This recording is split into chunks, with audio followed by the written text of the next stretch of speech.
Alright guys, welcome to social psychology. And for those of you who are keeping track, social psychology is going to be about 8 to 10% of your AP test coming up in May. And I'm hoping you're keeping track because it is Chapter 12 in Open Text book. If you can read both of those along with the Barron's book, you will have a better understanding of the whole material. Social psychology, we're going to look at the attribution, attitudes, and actions of individuals. So you're going to see why you're doing what you're doing and why you're doing it and what you should be doing, why you think you should be doing it, all those fun deals. So we're going to think about how we're going to influence and relate to one another. One of the first people we want you to look at is Fritz Heider with the attribution theory. We can attribute the behavior to the person's stable, enduring traits, or we can attribute it to a situation. Sometimes, though, we have this fundamental attribution error, which is we overestimate the influence of personality and underestimate the influence of situations. So we think that sometimes it's not really the situation, really is, and it's the personality when sometimes personality can be overridden. Attitudes are the way we feel about a certain situation, our beliefs, the way we want to respond. These affect all these technical, the way these things work out. Attitudes affect actions, and public actions affect public policies. So the way things work out in public and the way people perceive things in the public persona do affect the way things happen in the public policy department. Behavior can be situational. What you do one day may not be what you do tomorrow in the same situation. Some of these things can change. Our attributions are to a person's disposition or to the situations have real consequences. We all commit the fundamental attribution error. We see people as part of their personality in their life, but never their whole. So we see snippets of people, but we don't ever think of the way things work out. The Dalai Lama, I love this quote, "Do not let the behavior of others destroy your inner peace." Persuasion usually takes the form of two different forms, the peripheral root persuasion and the central root persuasion. So this is the way we're going to try to persuade people to do things. So we're going to influence people by incidental cues, which is the peripheral route. The central route occurs when people focus on the arguments and respond with favorable thoughts. People constantly try to change your attitudes, even me. I'll be the first one to admit it. Usually when you have late homework, though. Persuasion changed attitudes, which change behaviors, and this is the way that if you like school, maybe you can become better at it, and work on it from there. Weakness of attitude becomes a weakness of character. Albert Einstein. Social psychology is really cool because you can make it applicable to your daily life instantly. Attitudes follow behavior, so our actions determine the way we're going to do. One of the things that we're going to look at is the foot and door phenomenon. This is for people who agree to this. Might be you agree to something small. Hey, can I be in your group? Well, can I do this part? Well, can you do something else for me? Can you? Once you start saying yes to a certain situation, theoretically or technically, it's going to get people to be able to say yes to larger and larger things. So if you can get them to start saying yes to something small and build upon that, people will act against their beliefs. Eventually, doing becomes believing. And so I always think of that Bugs Bunny cartoon where they're going, no, yes, no, yes, no, yes, yes, no, yes, no. And then they will do this for me, and then they run off and do it before they even realize what they're doing. Role-playing affects attitudes also. So sometimes if you're playing a part, if you're playing the leader, you will take upon those leadership characteristics. And even if you don't think you really are a leader, when you thrust upon that role, you take upon those little deals. Zimbardo experiment is really cool for this. Zimbardo experiment, he's famous for the Stanford Prison experiment. And role-playing can train torturers because you can be trained to do something. For me, I always think of, I know it's toward kooky, but think of Survivor. You always have somebody, well, so-and-so is the leader for this one, and then that person takes upon the leadership roles, and they're meek and mild, but they become a leader, and they're really outspoken. They tell you what they want you to do, and then they're taken off the leadership role, and they go back to their meek and mild status because that's the way they think they're supposed to be. That's their social position, but when they become a leader, they feel like they need to act like a leader. The cognitive dissonance theory. Let's get one. If you go back and you do want to look at it, there is a trailer for the Stanford Prison experiment. It was a movie, came out in 2015, based upon everything else. I'd like to show you in class, but it's rated R. Attitudes and actions. Cognitive dissonance is the theory to act to reduce the discomfort we feel when two of our thoughts are inconsistent. So sometimes things, they don't really match up from time to time. So we're going to try to fix things so that they do remain, so that things aren't inconsistent. Our minds don't like it. Cruel acts shape the self, but so do acts of goodwill.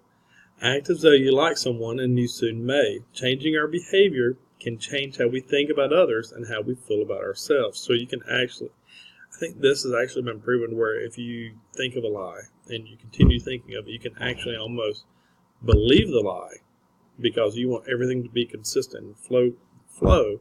And so it makes it easier for you to ascertain and choose your actions based on these types of deals, because you don't like knowing you're lying, so that sometimes you may convince yourself that the lie is the truth, and then you can sit there and pass a lie detector test if it ever came down to it, because you really thought you were saying the truth the whole time. Conformity, compliance, and obedience. Conformity is complying with social pressures. Automimicry, behavior is contagious. I always think of maybe the penguins that you see on the North Pole. When one penguin walks off, the rest of the penguins start to follow them, or maybe even the birds do their little whoos. I always end up acting this sort of funny where they all follow each other around because the behavior is contagious and everybody wants to follow the behavior. Chameleon effects is when you act like someone else in the room. Yawning. Yawning is one of those things that when I see somebody yawn, subconsciously I start to yawn. And I don't know why, but I do it nonetheless. You might also dress like other people. You might do the same things as somebody else who you think you need to behave like.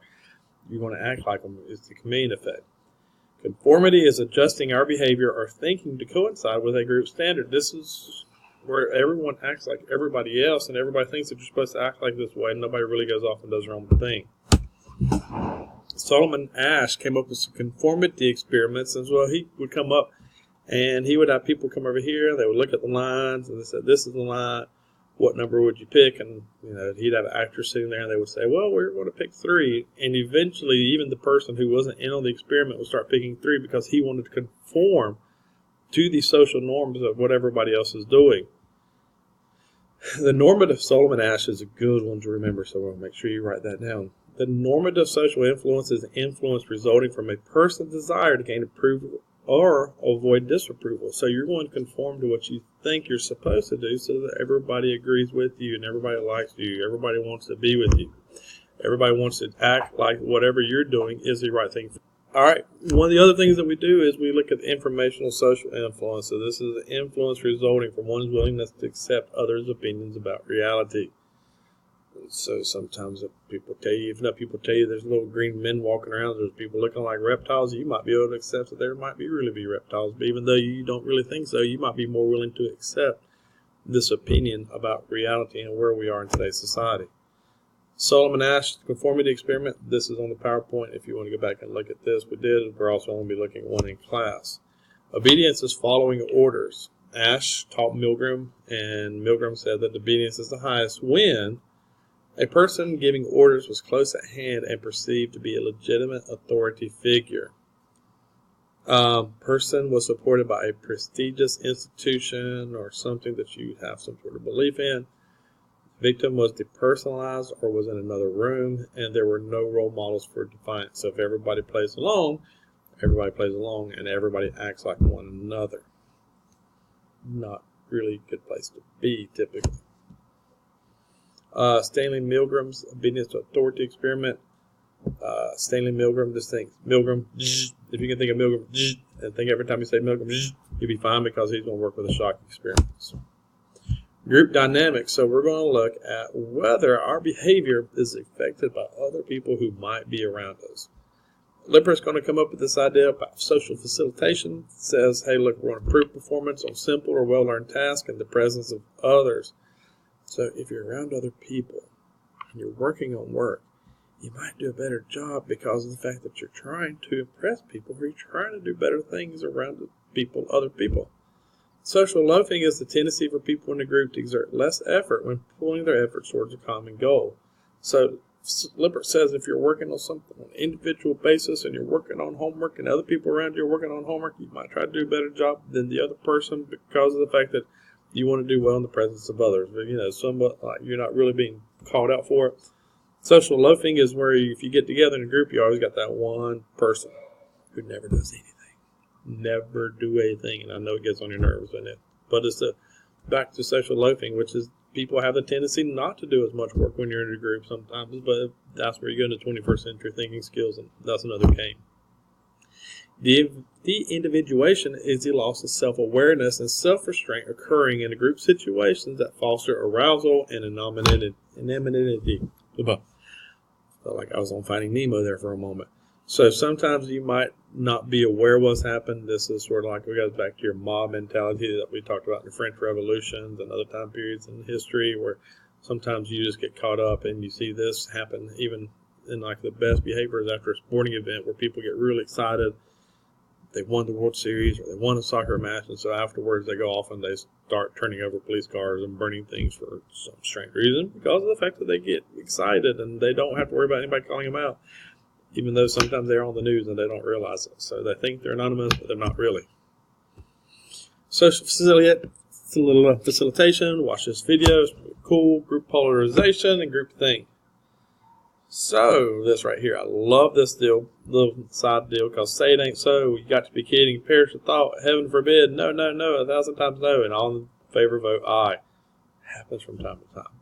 So group polarization is the enhancement of a group's prevailing inclinations toward discussions within a group, so everybody's going to think the same thing and talk about how, yeah, this is great, even though deep down you may say this is a bad idea, you may not like it.